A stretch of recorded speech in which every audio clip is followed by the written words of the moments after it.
자, 오늘 저와 성도님들이 함께 나누실 말씀은 마태복음 14장 21절부터 34절까지 말씀입니다. 마태복음 14장 21절부터 34절까지 말씀, 한 목소리로 하나님의 말씀을 같이 읽으시겠습니다. 먹은 사람은 여자와 어린이 외에 5,000명이나 되었더라. 예수께서 즉시 제자들을 재촉하사 자기가 무리를 보내는 동안에 배를 타고 앞서 건너편으로 가게 하시고 무리를 보내신 후에 기도하러 따로 산에 올라가시니라. 저물매 거기 혼자 계시더니 배가 이미 육지에서 수울이나 떠나서 바람이 거스름으로 물결로 말미암아 고난을 당하더라. 밤 사경에 예수께서 바다 위로 걸어서 제자들에게 오시니 제자들이 그가 바다 위로 걸어오심을 보고 놀라 유령이라 하며 무서워하여 소리 지르거늘 예수께서 즉시 이르시되 안심하라 나니 두려워하지 말라. 베드로가 대답하여 이르되 주여 만일 주님이시거든 나를 명하사 물 위로 오라 하소서 하니 오라 하시니 베드로가 배에서 내려 물 위로 걸어서 예수께로 가되 바람을 보고 무서워 빠져가는지라. 소리질러 이르되 주여 나를 구원하소서 하니 예수께서 즉시 손을 내밀어 그를 붙잡으시며 이르시되 믿음이 작은 자여 왜 의심하였느냐 하시고 배에 함께 오르매 바람이 그치는지라. 배에 있는 사람들이 예수께 절하며 이르되 진실로 하나님의 아들이소이다 하더라. 그들이 건너가 게네사렛 땅에 이르니. 아멘. 할렐루야. 여러분 한 주간 동안 평안들 하셨습니까? 예.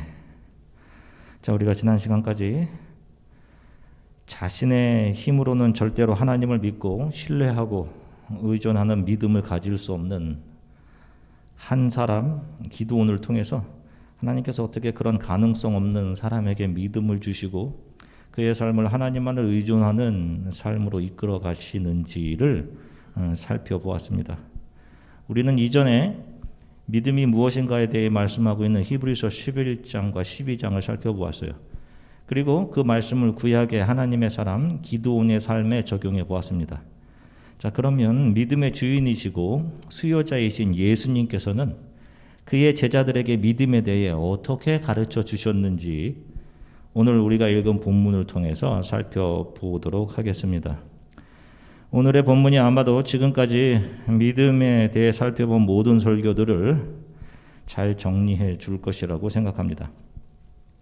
그런데 한 가지 안타까운 것은 많은 사람들이 오늘의 본문마저도 세상에 잘 정착하려는 자신들의 욕구를 채워주기 바라는 인본주의로 해석하고 있다는 점이에요.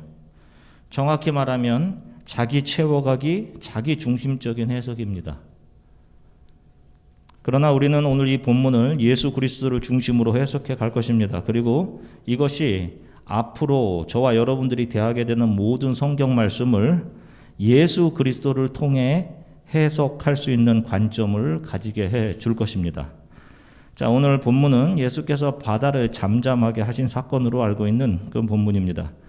예수께서 떡 5개와 물고기 2마리로 5천의 사람들을 먹이신 후 갈릴리 바다 동편인 벳세다에서 갈릴리 바다 서쪽에 위치한 게네사렛 땅을 향해 배를 타고 가던 제자들이 도중에 풍랑을 만나게 되고 그들이 죽지 않기 위해서 힘을 다해서 수고롭게 노를 젓고 있을 때 예수께서 제자들이 타고 있는 배를 향해 물 위를 걸어오셔서 바람을 잠잠케 하시고 제자들을 갈릴리 바다 서쪽까지 무사히 다다르게 하시는 그런 장면을 보여주고 있는 본문입니다. 그 와중에 베드로는 물 위로 걸어오시는 예수님을 알아보고는 물에 뛰어들어 물 위를 걸어가는 장면이 이 에피소드의 중간에 자리 잡고 있어요. 베드로가 물 위를 걷다가 풍랑을 보고 두려워하자 그가 점점 바다에 빠져갔고 예수님께서는 그 베드로를 급히 붙잡으시며 왜 의심하였느냐라고 베드로를 책망하십니다. 자, 멀리서 물 위로 걸어오시는 예수님을 알아보고는 베드로가 물에 뛰어내려 걷기 시작하잖아요. 그런데 조금 시간이 지나 보니 일렁이는 풍랑을 보고 두려운 마음이 생긴 겁니다. 그러자 점점 물에 빠져들어갑니다. 그때 예수님께서 물에 빠져들어가는 베드로를 붙잡으시면서 믿음이 적은 자여 왜 의심하였느냐라고 하십니다. 자, 이 이야기는 참 많은 크리스찬들에게 잘 알려진 이야기입니다. 여러분들은 이 이야기를 통해 무엇을 배우셨습니까? 많은 성도들이 이 말씀을 통해서 뭔가 일을 추진하다가 힘든 일을 만나서 낙심하고 있을 때 하나님께서 다 잘 되게 해 주실 것이니 의심하지 말고 예수님만 의지하고 믿고 포기하지 말아야 한다라고 배워왔을 것입니다. 살면서 어려운 일을 당했을 때 하나님께서 해결해 주실 것을 의심하지 말고 반드시 해결해 주실 것이라는 믿음을 붙들자라고 이 성경의 에피소드를 해석하고 적용해 왔습니다. 그렇지 않으세요? 자, 오늘 본문의 사건은 예수께서 떡 5개와 물고기 2마리로 5천을 먹이신 사건 바로 이후에 이어지는 사건입니다. 이야기예요. 예수께서 물고기 2마리와 떡 5개로 5천 명을 먹이신 그 기적을 일으키신 곳이 벳세다라는 지역의 빈 들이었습니다. 자, 마가복음 6장 35절 말씀을 우리말 성경으로 같이 읽으시겠습니다. 날이 저물어 가자 제자들이 예수께 나와서 말씀드렸습니다. 이곳은 빈 들인데 시간도 벌써 많이 늦었습니다. 아멘. 자, 보세요.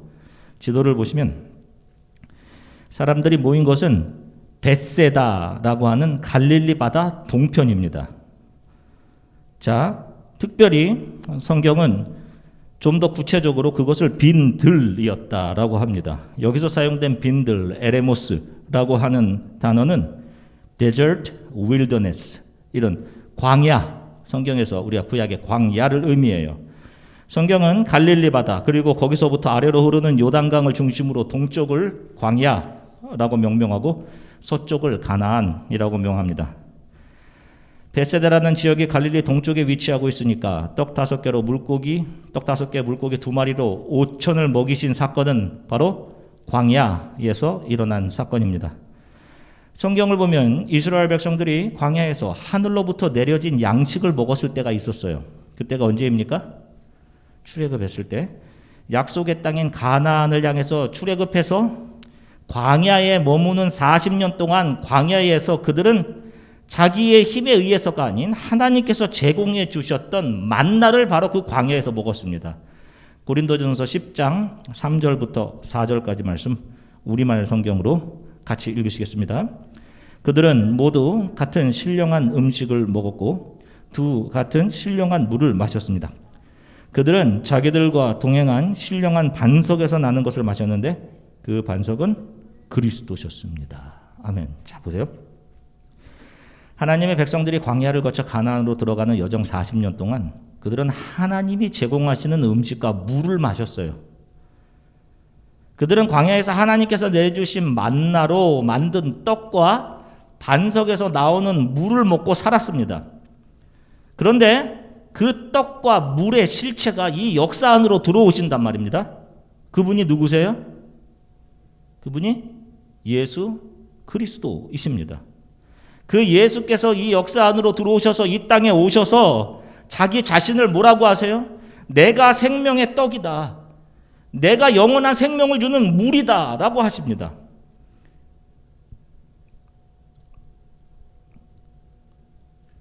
예수께서는 그 옛날 만나로 수많은 사람들을 먹이셨던 것처럼 똑같이 그 장소 그 광야에서 떡 5개와 물고기 2마리로 5천 명을 넘게 먹이시는 기적을 그 광야에서 재현하십니다. 그리고는 아무리 기적같이 우리의 필요를 채우는 일이 일어나서 육신의 필요가 채워지고 배가 잠시 불러도 그걸로는 우리의 영혼을 살려내지 못한다. 그것은 잠시 이 땅에서의 배고픔을 채워주는 것에 불과하기에 너희가 영원히 줄이지 않고 목마르지 않기 위해서는 영원히 살기 위해선 생명의 떡이요 음료인 내 살과 내 피를 먹어야 가능하다라고 말씀을 해주시는 거예요. 자, 그런데 사람들은 기적적인 방법으로 자신의 배가 불러지고 자신의 육적인 욕구가 만족된 상태를 경험하고 난 뒤 또다시 자신의 육신의 욕구를 만족하게 해줄 무엇인가를 예수로부터 더 얻어내기 위해서 혈안이 되어서 예수를 찾아다니고 그래서 예수를 찾아옵니다. 오병이어의 사건 이후에 그때 예수를 찾아온 사람들에게 예수께서 말씀을 하시죠. 요한복음 6장 23절 말씀입니다. 같이 읽으시겠습니다. 예수께서 대답하여 이르시되 내가 진실로 진실로 너희에게 이르노니 너희가 나를 찾은 것은 표적을 본 까닭이 아니요 떡을 먹고 배부른 까닭이로다. 아멘. 보세요. 예수를 찾아온 사람들이 예수께 바라고 요구했던 것은 이 땅을 잘 살아가기 위해 자신들의 욕구를 채워주시는 것, 그것을 위해서 지금 내 욕구 채워주세요. 자신들이 원하는 물질로 나를 좀 채워주세요 하는 것이었어요. 그래서 예수님을 또 찾아온 거예요. 그런데 예수님께서 뭐라고 하세요? 요한복음 6장 53절부터 56절까지 말씀 같이 읽으시겠습니다. 예수께서 이르시되 내가 진실로 진실로 너희에게 이르노니 인자의 살을 먹지 아니하고 인자의 피를 마시지 아니하면 너희 속에 생명이 없느니라. 내 살을 먹고 내 피를 마시는 자는 영생을 가졌고 마지막 날에 내가 그를 다시 살리리니 내 살은 참된 양식이요 내 피는 참된 음료로다. 내 살을 먹고 내 피를 마시는 자는 내 안에 거하고 나도 그의 안에 거하나니. 아멘. 보세요. 작은 떡과 물고기를 바쳤더니 그것이 5천을 먹일 만큼 풍성해졌다. 그러니 작은 것이라도 예수께 주께 바치면 그게 더 커지고 풍성해져서 다시 우리들에게 돌아온다. 바쳐라. 이런 의미가 아니란 말입니다. 너희 조상들이 광야에서 먹은 떡, 그 기적의 떡을 먹었음에도 불구하고 그들은 광야에서 불평하다가 약속의 땅에 들어가지 못하고 다 죽었다. 지금 너희들이 여기서 먹은 그 떡도 마찬가지이다. 잠시 너희들의 만족을 채워주는 그것으로는 너희들의 영혼을 살려낼 수가 없어. 너희가 살려면 나를 먹고 마셔야 한다. 내 몸과 내 피가 너희를 영원한 죽음에서 살려내는 것이다. 바로 이 사실을 알려주기 위해서 떡 5개와 물고기 2마리로 5천을 먹이시는 기적을 보여주셨던 것입니다. 그렇다면 그 뒤를 이어서 나오는 풍랑을 잠잠하게 하시고 물 위를 걸으려던 베드로를 그 물에서 건져내어 안아주시는 사건 역시 우리들에게 가르쳐 주시는 교훈은 똑같은 맥락일 것이 분명한 거예요. 떡 5개, 물고기 2마리로 5천을 먹이신 사건 이후 예수님의 제자들은 아까 지도에도 봤듯이 벳세다 갈릴리 동쪽 광야에서 서쪽 가나안 땅 게네사렛을 향해 배를 타고 움직입니다. 이 장면은 마치 이스라엘 백성들이 40년간 광야에서 헤매며 수고하며 애쓰며 약속의 땅 가나안을 향해 들어가고자 했던 그 행보를 보는 듯해요. 그때 갑자기 불어온 바람과 풍랑에 배 안에 있던 그들은 사력을 다해 죽지 않기 위해 노를 젓고 있습니다. 게다가 그 와중에 베드로는 그 바다 위를 걸으려는 시도까지 해요. 그때 예수께서 물에 빠져가는 베드로를 붙잡아 주시고 그를 그 제자들이 함께 탄 배에 태우시고는 그 자리에서 풍랑을 잠잠하게 하시고 제자들이 탄 배를 갈릴리 서편 가나안까지 안전하게 다다르게 하십니다. 자, 이전에도 이 제자들의 선조인 이스라엘이 광야에서 가나안으로 여행을 했었죠. 자, 그런데 이 여행을 성경이 어떻게 묘사하고 있는지 한번 보겠습니다. 민수기 9장 16절에서부터 19절까지 말씀, 쉬운 성경으로 같이 읽으시겠습니다. 항상 구름은 성막 위에 머물렀으며 밤이 되면 그 구름은 불처럼 보였습니다. 구름이 성막 위에서 거쳐 올라가면 이스라엘 백성도 길을 떠났습니다. 그러다가 구름이 멈추면 이스라엘 백성도 그곳에 진을 쳤습니다. 이스라엘 백성은 여호와의 명령에 따라 길을 떠났다가 여호와의 명령에 따라 진을 쳤습니다. 구름이 성막 위에 머물러 있는 동안에는 이스라엘 백성도 진에 머물러 있었습니다. 성막 위에 구름이 오랫동안 머물러 있을 때에는 이스라엘 백성도 여호와의 명령대로 이동하지 않았습니다. 아멘. 자, 보세요. 광야에서 가나안으로의 여정은 정확히 누가 인도해 간 거예요? 누가? 성경은 구름 기둥. 구름 기둥이 이스라엘 광야의 모든 여정을 인도해 갔다라고 하시죠. 그 구름 기둥이 밤에는 불 기둥처럼 불처럼 보였다라고 기록되어 있어요. 자, 그러면 그 여행은 이스라엘 사람들 개개인의 어떤 탁월함이나 잘 짜여진 대형이나 강력한 체력이나 그런 것에 의해서가 아니라 전적인 하나님의 인도하심으로 가능했던 여행인 겁니다. 이처럼 성도의 이 땅에서의 여정 또한 우리의 노력과 탁월함, 우리가 얼마나 세상의 힘을 많이 가지고 있는지와는 상관없이 전적으로 예수 그리스도의 인도로만 가능한 것입니다. 자, 그런데 지금 광야 쪽에서 가나안 땅 쪽으로 들어오기 위해 제자들이 노를 졌습니다. 그러다 심한 풍랑을 만납니다. 우리가 이 땅을 살아가면서 겪는 시련들과 어려움들 동일해요. 그 가운데 살기 위해 제자들이 필사의 노력으로 노를 젓고 있습니다.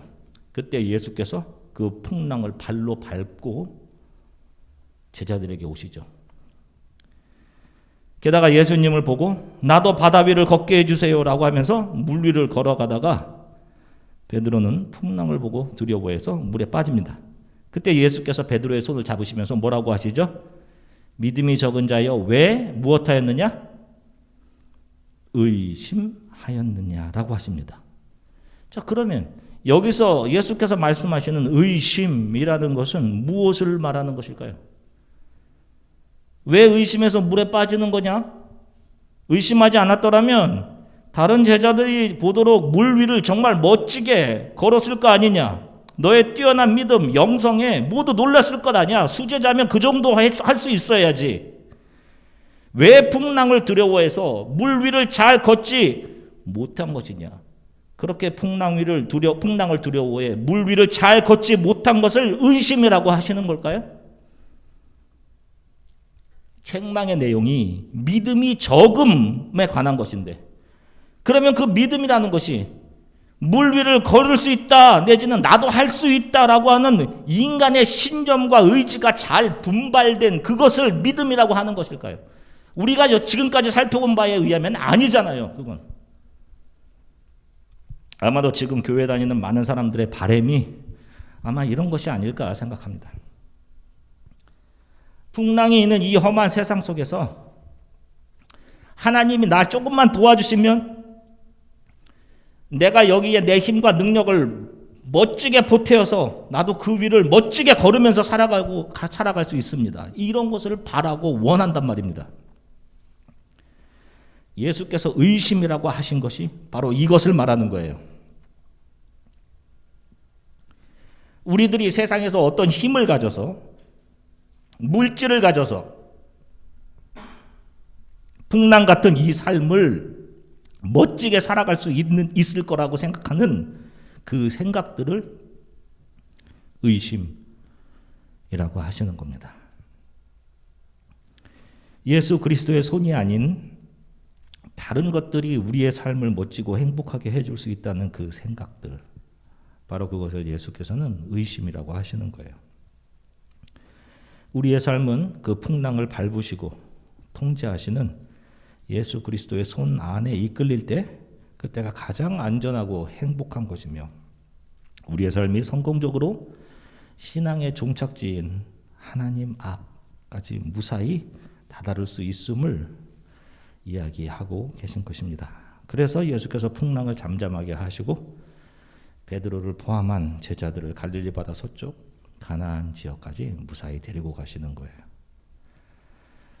우리도 좀 가끔 그런 생각을 합니다, 여러분. 한 주간 동안 이렇게 또 살아보면 나도 다른 사람들처럼 저렇게 좀 많이 가진 사람들, 좀 그들처럼 이 인생길을 더 멋지게 좀 살고 싶다라는 생각을 할 때가 있습니다. 저들이 가진 것 중에 조금만이라도 좀 나에게 있었으면 하는 그런 생각들. 하나님이 조금만 나 도와주시면 나도 저런 사람들처럼 좀 괜찮은 삶, 행복한 삶을 살 수 있을 것 같은데 하는 생각이 우리에게 수도 없이 들 겁니다. 그러시죠? 그런 여러분들에게 예수님께서는 왜 의심하니? 이렇게 이야기하시는 거예요. 너 내 손이 있는데 왜 의심해? 라고 하시는 겁니다. 매일 우리 크리스천들의 삶에 펼쳐진 상황들은 그것을 잘 극복해내어서 거기에 내 안녕과 행복을 추구해 이 땅에 잘 정착해 살아가라고 주어진 것이 아니에요, 여러분. 일주일 동안 펼쳐진 삶들, 여러분 그 삶이 그렇습니다. 여기 잘 정착해 이렇게 해서 주어진 무대가 아니란 말이에요. 실패하지 않기 위해서 애쓰고 힘쓰고 악착같이 붙들었던 바램과 욕망들, 그 세상의 힘들, 세상의 빵들, 이런 것들이 우리를 행복하게 하고 우리를 살리는 것이 아니라 우리가 사는 것은 오직 예수 그리스도로 인함이라는 사실을 배우도록 하기 위해서, 인간의 모든 수고가 헛됨을 배우도록 하기 위해서, 그 하나님 앞에서 내가 무엇이 되든 상관없이 하나님만을 온전히 의지하며 우리 삶의 매 순간을 하나님께서 이끌어 가신다는 사실을 더 절실히 알아가도록 하나님께서 우리 앞에 펼쳐놓으신 무대가 매일 우리가 접하고 우리가 밟고 지나가는 우리들의 삶인 거예요. 그것이 역사이고요. 그렇기에 기독교는 여러분들이 이 땅에서 성공하고 명성을 얻고 부자되고 건강하게 사는 것과는 무관한 것입니다, 여러분. 하나님이 함께 하시는 곳이면 그 어떤 곳이라도 제게 기쁨입니다.